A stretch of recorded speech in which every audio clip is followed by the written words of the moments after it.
క్షణక్షణ పోరాటం కణకణం ప్రజాపక్షం జనసైనిక్ న్యూస్ కి స్వాగతం. ముందుగా హెడ్లైన్స్. అతి త్వరలోనే నారా లోకేష్ డిప్యూటీ సీఎం గా ప్రమాణ స్వీకారం. నారా లోకేష్ టీంలో మరికొంతమందికి మంత్రి పదవులు. 135 ఎమ్మెల్యేల బలంతో అసెంబ్లీలో స్ట్రాంగ్ గా టీడీపీ. వాస్తవిక రాజకీయ అంచనాలతో పావులు కదుపుతున్న చంద్రబాబు. ప్రమాణ స్వీకారోత్సవంలో తన కాళ్లు మొక్కిన సోదర సమానుడు నారా లోకేష్ తో జనరంజక పాలనలో పోటీ పడాల్సిన జనసేన నేత పవన్ కళ్యాణ్. చంద్రజాలంలో నాయకత్వ పటిమ నిగ్గు తేలే సమయం. జనసేన పవన్ బాబుకు పరీక్షా కాలం. నిలబడగలరా? చిరుగాలిలా వీచి పవన్ మటుమాయమైపోతారా? జనసైనిక్ వీక్షకుల కోసం ప్రత్యేక కథనం పార్ట్ 1. రామేశ్వరం నుంచి రాష్ట్రపతి దాకా, పేపర్ బాయ్ నుంచి ప్రెసిడెంట్ దాకా ఎదిగిన మార్గనిర్దేశకుడు, మిసైల్ మ్యాన్ మన అబ్దుల్ కలాం. అన్నిటినీ మించిన అసాధారణ దేశభక్తుడు. ఆయన వ్యక్తిత్వం, ఆయన ఆదర్శాలు అజరామరం. జన్మదినం సందర్భంగా ఘన నివాళి అర్పించి కీర్తించిన ఎమ్మెల్యే షాజహాన్ బాషా. ఇసుక, మద్యం మాఫియాకు కూటమి శ్రీకారం. సంపాదనపై కాక సూపర్ 6 పై దృష్టి పెట్టాలి. బూటకపు హామీలపై అప్పుడే ప్రజల్లో తిరుగుబాటు. బోట్లు, లడ్లు అంటూ డైవర్షన్ పాలిటిక్స్ తగదు. రాయచోటిలోని వైసీపీ జిల్లా కార్యాలయంలో అధ్యక్షులు అమర్నాథ్ రెడ్డి, ఎంపీ మిథున్ రెడ్డి కూటమి ప్రభుత్వంపై విమర్శలు. ఇక డీటెయిల్స్ చూస్తే, ఓ గొప్ప సైంటిస్టు, గొప్ప రాష్ట్రపతి, మంచి రచయిత, అంతకు మించిన మార్గనిర్దేశకుడు, అందరికీ ఆదర్శనీయుడు, అన్నింటికీ మించి ఓ గొప్ప దేశభక్తుడు, అన్ని కలగలిస్తే doctor APJ Abdul Kalam. Missile man గా దేశ చరిత్రను ప్రపంచానికి చాటిన కలాం జయంతిని ప్రపంచ విద్యార్థుల దినోత్సవంగా ఆయన సేవలను స్మరించుకుంటోంది దేశం. ఆయన జయంతిని పురస్కరించుకొని ఘన నివాళి అర్పిద్దామని స్థానిక ఎమ్మెల్యే షాజహాన్ అన్నారు. పట్టణంలోని స్థానిక జిల్లా పరిషత్ ఉన్నత పాఠశాలలో ఎమ్మెల్యే షాజహాన్ బాషా అబ్దుల్ కలాం విగ్రహానికి పూలమాల వేసి నివాళి అర్పించారు. ఈ సందర్భంగా ఎమ్మెల్యే అబ్దుల్ కలాం సేవలను, ఆయన వ్యక్తిత్వాన్ని, ఆయన ఆదరణ జీవన శైలిని కొనియాడారు. అబ్దుల్ కలాం దేశానికి దొరికిన వజ్రమని కీర్తించారు. రామేశ్వరం నుంచి రాష్ట్రపతి భవన్ దాకా, పేపర్ బాయ్ నుంచి ప్రెసిడెంట్ దాకా సాగిన ఆయన ప్రస్థానం, కెరీర్ లో ఒకేసారి ఇస్రో నుంచి, నాసా నుంచి పిలుపొచ్చింది. డాలర్ డ్రీమ్స్ కన్నా దేశ ప్రయోజనాలకే ప్రాధాన్యత ఇచ్చిన వ్యక్తిత్వం ఆయనదని కొనియాడారు. జీవితంలో ఎన్నో మైలురాళ్లను దాటారు అబ్దుల్ కలాం. ఓ సైంటిస్ట్ గా కెరీర్ మొదలుపెట్టిన కలాం తర్వాత అంతరిక్ష పరిశోధనల్లో భారత్ కు ఎన్నో విజయాలను అందించారు. అగ్రరాజ్యాల సరసన భారత్ ను నిలిపిన మహోన్నత వ్యక్తి కలాం. అగ్ని, పృథ్వీ సహా ఎన్నో మిసైల్స్ ఆయన డైరెక్షన్ లోనే నింగిలోకి దూసుకెళ్లాయి. బాలిస్టిక్ క్షిపణులను అభివృద్ధికి ఏర్పాటైన ప్రాజెక్ట్ డెవిల్ మరియు ప్రాజెక్ట్ వాల్యుమెంట్ కు కలాం డైరెక్టర్ గా పనిచేశారు. ప్రోక్రాన్ 2 అణు పరీక్షల్లో కలాం కీ రోల్ ప్లే చేశారని కొనియాడారు. క్రికెట్, గుర్రపు స్వారీ, పేకాట, ఫుట్బాల్ లాంటి అన్ని క్రీడల్లోనూ ఆన్లైన్ జూదం విస్తరించి యువత అనేక మంది ప్రాణాలు కోల్పోతున్నారు. ఇలాంటివి మదనపల్లి డివిజన్లో అరికట్టాలని డీఎస్పీ దర్బార్ కొండయ్య నాయుడుకు వినతి పత్రం అందజేసిన మాజీ సైనికుల సంఘం అధ్యక్షుడు కంచర్ల శ్రీనివాసులు నాయుడు. ఇటీవల కాలంలో ఆన్లైన్ బెట్టింగులు గ్రామీణ ప్రాంతము, పట్టణ ప్రాంతం అనే తేడా లేకుండా విస్తరిస్తున్నాయి. క్రికెట్, గుర్రపు స్వారీ, పేకాట, ఫుట్బాల్ ఇలాంటి అన్ని క్రీడల్లోనూ ఆన్లైన్ జూదము విస్తరించి యువత అనేక మంది ప్రాణాలు కోల్పోతున్నారు. ప్రింట్, ఎలక్ట్రానిక్ మీడియా, వార్తా పత్రికలలో వస్తున్నటువంటి సమాచారం అందరికీ తెలిసినదే. యువత, నిరుద్యోగులు, చిన్నపాటి ఉద్యోగాలు చేసుకున్నటువంటి వారు ఆన్లైన్ బెట్టింగ్ అలవాటు పడి ఆ విష వలయం నుండి బయటకు రాలేక అనేక చెడు అలవాట్లకు లోనై ఆర్థికంగా నష్టపోయి అప్పుల పాలై చాలా మంది కుటుంబాలలో, సమాజంలో భారం అని తలచి చేసిన అప్పులు తీర్చలేక ఆత్మహత్యలకు పాల్పడుతున్నారు. ఆన్లైన్ బెట్టింగ్ పైన సైబర్ వ్యవస్థను పటిష్టంగా అమలుపరిచి వీటిని అరికట్టాలి. అదేవిధంగా మాదక ద్రవ్యాల వినియోగంపై, నష్టాలపై అవగాహన సదస్సులు నిర్వహించిన విధంగా ఆన్లైన్ బెట్టింగ్ నష్టాలపైన కూడా అవగాహన సదస్సులు నిర్వహించవలను. ఈ విషయం తమరు ఉన్నత స్థాయి అధికారులకు కూడా తెలియజేసి రాష్ట్ర వ్యాప్తంగా ఆన్లైన్ బెట్టింగ్ నిరోధమునకు అందరి సహకారంతో పకడ్బందీగా చర్యలు చేపట్టవలనని డీఎస్పీ కొండయ్య నాయుడికి కంచర్ల శ్రీనివాసులు నాయుడు విన్నవించారు. ఈ ఆన్లైన్ బెట్టింగ్ వ్యవహారము ఒక స్థాయికి మించితే అరికట్టడం చాలా కష్టమని, ప్రతి ప్రభుత్వ, ప్రైవేటు కార్యాలయాల్లోనూ ముఖ్యంగా యువతకు ఆన్లైన్ బెట్టింగ్ వలన కలుగు నష్టాలను కరపత్రాల ద్వారా వివరించవలనని కోరారు. ఆన్లైన్ బెట్టింగులను మొగ్గలోనే తుంచివేయనిచో సమాజాన్ని పట్టి పీడిస్తున్న రుగ్మతలలో ఇది కీలకంగా మారే అవకాశం ఉంది. దయచేసి తమరు ఆన్లైన్ బెట్టింగ్ నివారణకు చర్యలు తీసుకోవలసిందిగా కోరుతున్నానని కంచల శ్రీనివాసులు నాయుడు కోరారు. రాయచోటిలోని జిల్లా వైఎస్ఆర్సీపీ కార్యాలయంలో మాజీ రాష్ట్రపతి స్వర్గీయ అబ్దుల్ కలాం జయంతి వేడుకలు ఘనంగా నిర్వహించారు. అబ్దుల్ కలాం చిత్రపటానికి పూలమాలలు వేసి నివాళులర్పించిన వైసీపీ జిల్లా అధ్యక్షుడు రాజంపేట ఎమ్మెల్యే అమర్నాథ్ రెడ్డి, ఎంపీ మిథున్ రెడ్డి. అనంతరం వారు మాట్లాడుతూ కూటమి ప్రభుత్వంపై నిప్పులు చెరిగారు. ఇసుక, మద్యంపై ప్రభుత్వ వైఫల్యాలను ఎండగట్టారు. అన్నమయ్య జిల్లా రాయచోటి వైసీపీ జిల్లా పార్టీ కార్యాలయంలో మంగళవారం వైసీపీ ముఖ్య నేతల సమావేశం రాజంపేట ఎంపీ పెద్దిరెడ్డి వెంకటరెడ్డి, మిథున్ రెడ్డి ఆధ్వర్యంలో జరిగింది. మొదట మాజీ రాష్ట్రపతి ఏపీజే అబ్దుల్ కలాం జయంతి సందర్భంగా అబ్దుల్ కలాం చిత్రపటానికి నివాళులర్పించారు. అనంతరం ముఖ్య నేతలతో జరిగిన సమావేశంలో వైసీపీ పార్టీని క్షేత్రస్థాయి నుంచి బలోపేతం చేయడానికి పార్టీ ముఖ్య నేతలతో చర్చలు జరిపారు. గ్రామ మండల స్థాయి నుంచి క్యాడర్ను బలోపేతం చేయాలని నిర్ణయించారు. త్వరలో జిల్లా కమిటీని ఏర్పాటు చేసి వైసీపీ పార్టీని బలోపేతం చేయడానికి విధి విధానాలపై చర్చించారు. అనంతరం వారు మాట్లాడుతూ జగన్మోహన్ రెడ్డి పథకాల కంటే మెరుగైన పథకాలు ఇస్తామని చంద్రబాబు అధికారంలోకి వచ్చాడు. 4 నెలలైనా పథకాల గురించి పట్టించుకోలేదు. వరద బాధితుల గురించి పట్టించుకోలేదు. బోట్లు, లడ్లు అంటూ డైవర్షన్ పాలిటిక్స్ చేశాడు. జగన్మోహన్ రెడ్డి ఉంటే లక్షలాది రూపాయల మేలు జరిగేదని నిరుపేదలు వాపోతున్నారని అన్నమయ్య జిల్లా అధ్యక్షులు అమర్నాథ్ రెడ్డి, పెద్దిరెడ్డి, మిథున్ రెడ్డిలు అన్నారు. నాడు ఇసుకపైన, మద్యంపైన విపరీతమైన దుష్ప్రచారం చేశారు. నేడు గతంలో కంటే రెండింతలు అధిక ధరలకు ఇసుకను అమ్ముతున్నారని విమర్శించారు. ఇసుక కోసం భవన నిర్మాణ కార్మికులు రోడ్లపై పడ్డారు. ఎంఆర్పీ ధరల కంటే అధిక ధరలకు మద్యం అమ్మకాలు చేసేందుకు సిండికేట్లు ఏర్పాటు చేశారు. ప్రభుత్వ ఆదాయానికి గండి కొట్టి ఇసుక, మద్యంల ద్వారా రాష్ట్రాన్ని దోచుకుంటున్నారు. అక్రమ సంపాదన పైన పెట్టిన దృష్టి సూపర్ 6 పైన ఎందుకు పెట్టలేదని ప్రశ్నించారు. చంద్రబాబువి బూటకపు హామీలని ప్రజలు నమ్మడానికి 100 రోజులు కూడా పట్టలేదని ఎద్దేవా చేశారు. ముఖ్య నేతల సమావేశానికి మదనపల్లె నియోజకవర్గం వైఎస్ఆర్సీపీ ఇన్ఛార్జ్ నిసార్ అహ్మద్, పీలేరు మాజీ ఎమ్మెల్యే చింతల రామచంద్రారెడ్డి, రాయచోటి మాజీ ఎమ్మెల్యే శ్రీకాంత్ రెడ్డి, ఆకేపాటి అమర్నాథ్ రెడ్డితో పాటు జిల్లాలోని వివిధ కేడర్లలోని పార్టీ నేతలు పాల్గొన్నారు. మహర్షి వాల్మీకి జయంతి ఉత్సవాన్ని జయప్రదం చేయండి.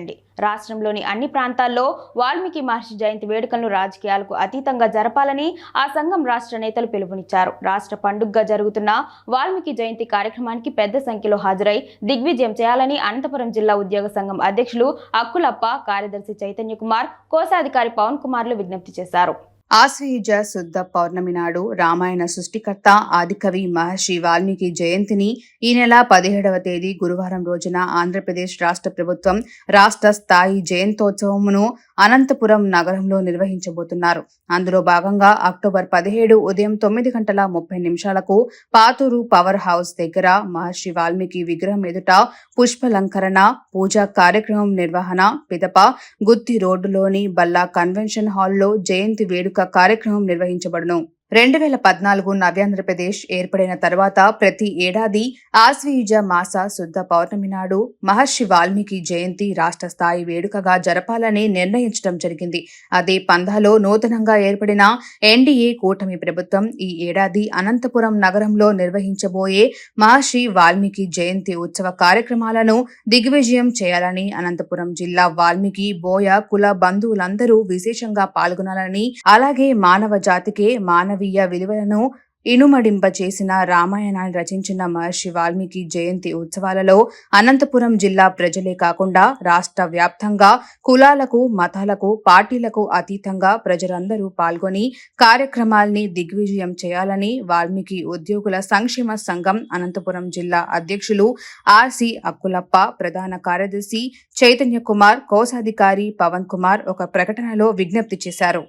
నమస్తే, నా పేరు Narasimha Nayakar, Janasainik news channel chief editor. Valmiki Jayanti సందర్భంగా వాల్మీకి సమాజానికి ఒక చిన్న మెసేజ్ ఇవ్వాలనే ఉద్దేశంతో, వాల్మీకి జయంతిని విజయవంతం చేయాలనే ఉద్దేశంతో ఒక చిన్న మెసేజ్ ఇస్తున్నాము మా జనసైనిక్ ఛానల్. సింహాలు తమ చరిత్ర చెప్పుకోలేనంత కాలం వేటగాడు చెప్పింది చరిత్ర అవుతుంది.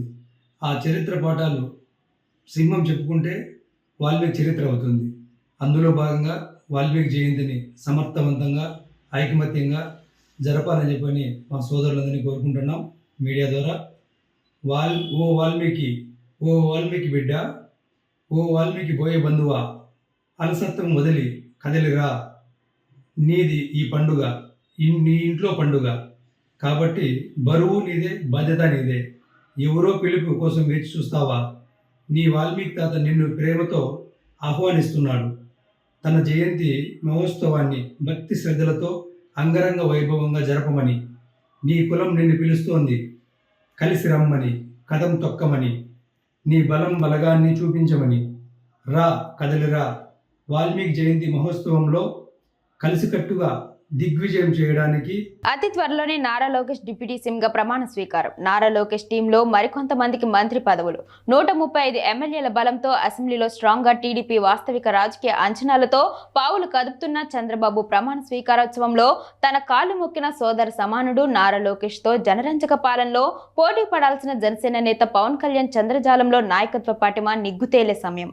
జనసేన పవన్ బాబుకు పరీక్షా కాలం. నిలబడగలరా? చిరుగాలిలా వీచి పవన్ మటుమాయమైపోతారా? జనసైనిక్ వీక్షకుల కోసం ప్రత్యేక కథనం పార్ట్ 1. 74 ఏళ్ల చంద్రబాబుకు 46 ఏండ్ల రాజకీయ అనుభవం. 28 ఏళ్లకే ఆయన ఎమ్మెల్యే. 30 ఏళ్లకు చంద్రబాబు రాష్ట్ర కేబినెట్ మంత్రి. 45 ఏళ్ల వయసులో ఆయన విశాల ఆంధ్రప్రదేశ్ ముఖ్యమంత్రి. 1999, 2004, 2009, 2014, 2019, 2024 ఇలా ఎన్నికలు జరిగిన ప్రతిసారి ఇవే చంద్రబాబుకు ఆఖరి ఎన్నికలని ఆయన ప్రత్యర్థులు, ప్రతిపక్షాలు కోల్లై కూసేవి. ప్రతిసారి చంద్రచాలం రాజకీయ చమత్కారానికి చావు దెబ్బ తినేవి. తన రాజకీయ గురువుగా భావించే కలైంగ్నర్ కరుణానిధి అడుగు జాడలే పార్టీ నిర్వహణలో చంద్రబాబుకు వెలుగు జాడలయ్యాయి. తమిళనాడు డీఎంకే కంటే దీటుగా చంద్రబాబు ప్రభుత్వాలు టీడీపీని తీర్చిదిద్దారు. నాడు నేడు నిర్వహణలో టీడీపీ రాష్ట్రంలో నెంబర్ 1 రాజకీయ పార్టీ.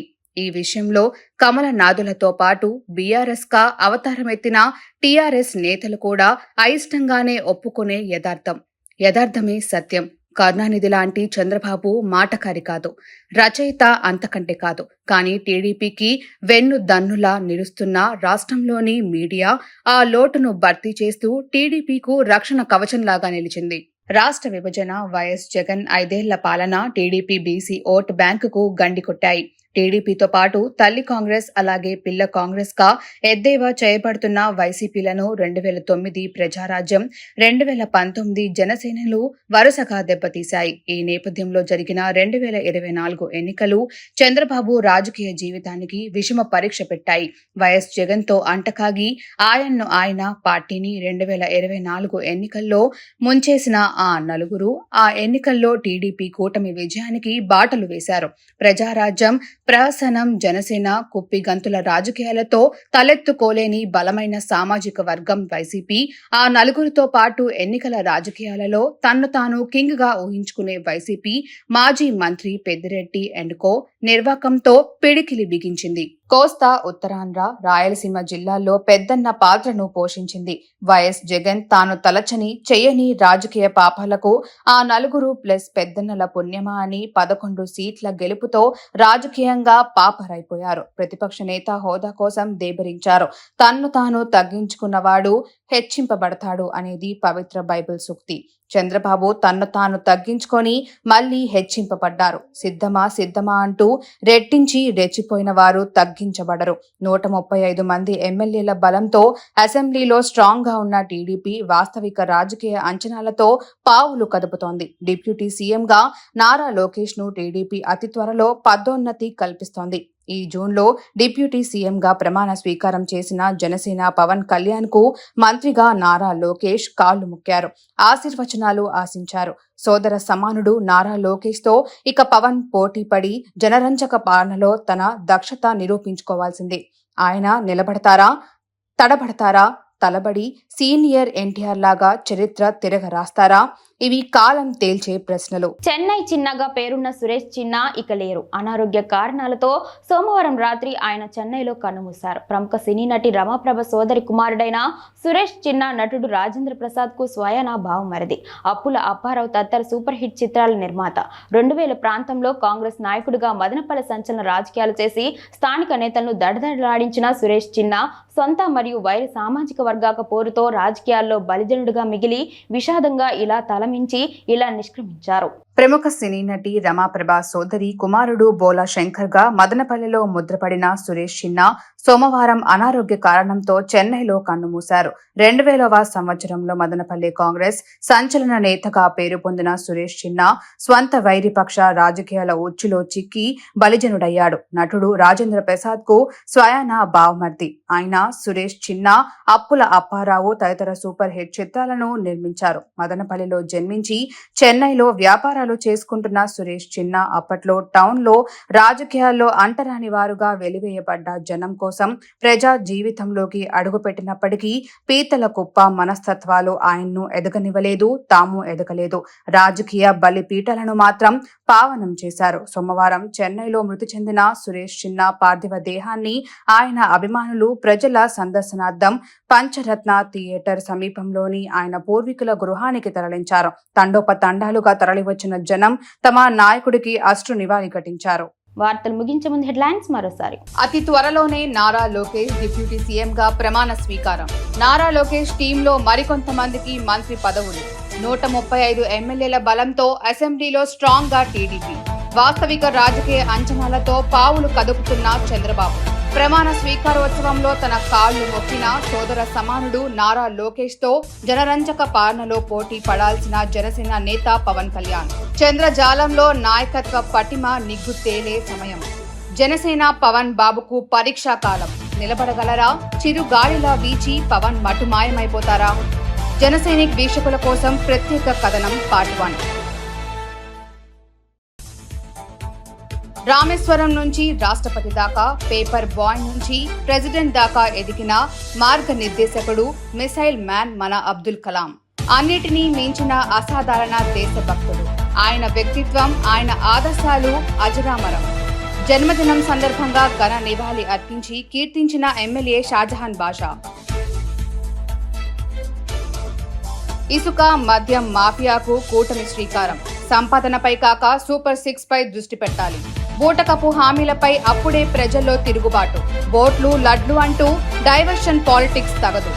రాయచోటిలోని వైసీపీ జిల్లా కార్యాలయంలో అధ్యక్షులు అమర్నాథ్ రెడ్డి, ఎంపీ మిథున్ రెడ్డి కూటమి ప్రభుత్వంపై విమర్శలు. క్షణ పోరాటం కనకన ప్రజాపక్షం జనసైనిక్ న్యూస్ ఇంతటితో సమాప్తం. తిరిగి రేపటి బులెటిన్లో మళ్ళీ కలుసుకుందాం. అంతవరకు సెలవు. నమస్కారం.